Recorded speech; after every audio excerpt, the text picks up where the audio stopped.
आपस में एक दूसरे को माफ़ करने की रवश अख्तियार करो। हम तो छोटी छोटी बात को इतनी तूल देते हैं, इतना तूल, और परसों फिर नाराज़गियाँ रहती हैं। हज़रत अनस रज़ियल्लाहु ताला अन्हु फरमाते हैं कि हमने देखा कि नबी मुकर्रम सल्लल्लाहु अलैहि वसल्लम मुस्कुरा रहे हैं। हज़रत उमर फारूक रज़ियल्लाहु ताला अन्हु ने पूछा कि या रसूलल्लाह, मुस्कुराने का सबब क्या है, हंसी का सबब क्या है? तो अल्लाह के हबीब सल्लल्लाहु अलैहि वसल्लम ने फरमाया कि मेरे दो उम्मती अल्लाह के दरबार में खड़े हैं, घुटने टेक के अल्लाह के सामने खड़े हैं। एक शख्स फरमा रहा है कि या अल्लाह, इसने मुझ पर जुल्म किया है, मैं बदला चाहता हूं। दूसरा शख्स फरमाता है, अब रब ताला जालिम से फरमाता है तू इसका बदला दे।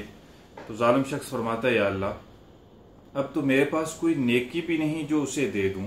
तो मजलूम फरमाता है या अल्लाह, मेरे जो गुनाह हैं, मेरे जो गुनाहों का बोझ है वो इसके कंधे पे धर दे।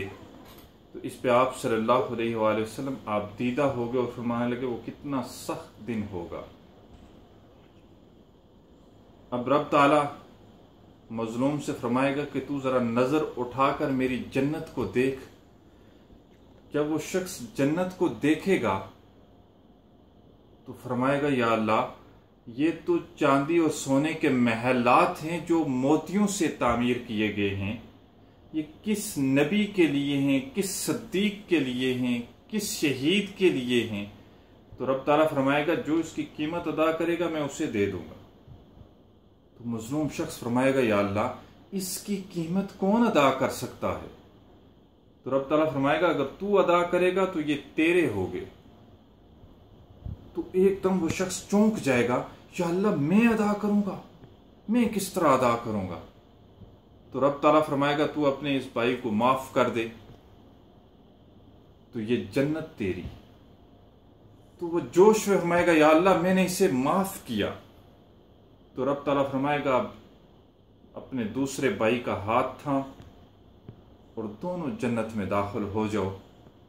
इसके बाद आप सल्लल्लाहु अलैहि वसल्लम ने फरमाया कि आपस में सिला रहमी में रहा करो। कल क़यामत के दिन अल्लाह मोमिनीन के दरमियान भी सुलह करवाएगा।